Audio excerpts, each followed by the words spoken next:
Matagal na akong mag-isa. Matagal na akong mag-isa dito, Noreen. Tulungan mo ko. Samahan mo ko. Hindi ko kaya itong mag-isa.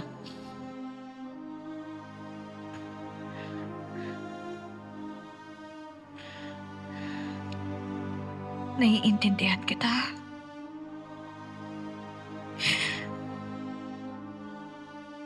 Pero Criselda, natatakot ako.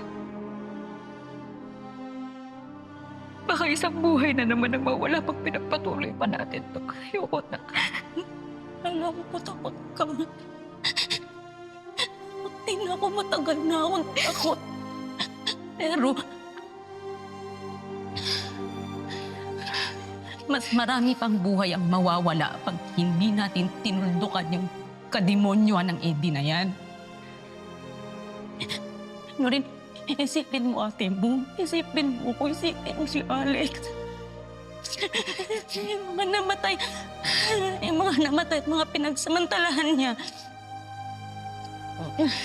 Noreen.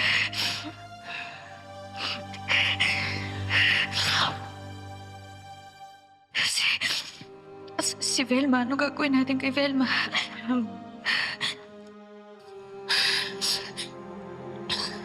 Biktima din yun eh. Bulag sa pag-ibig. Nakaposa sa mga kasinungalingan ng asawa niya. Noreen, kailangan niya tulong natin. Kailangan natin siya palayain.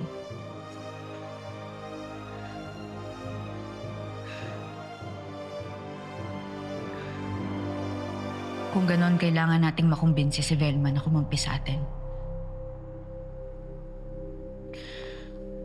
Pero masyado nang malakas ang kapit ni Eddie sa kanya.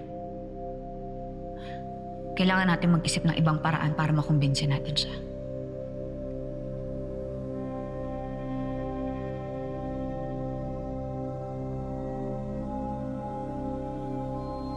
We'll go straight to the devil. Na kay Eddie Imperial mismo ang sagot. Kaya ikaw, ako, tayong mga babae, papasukin natin ang laro niya.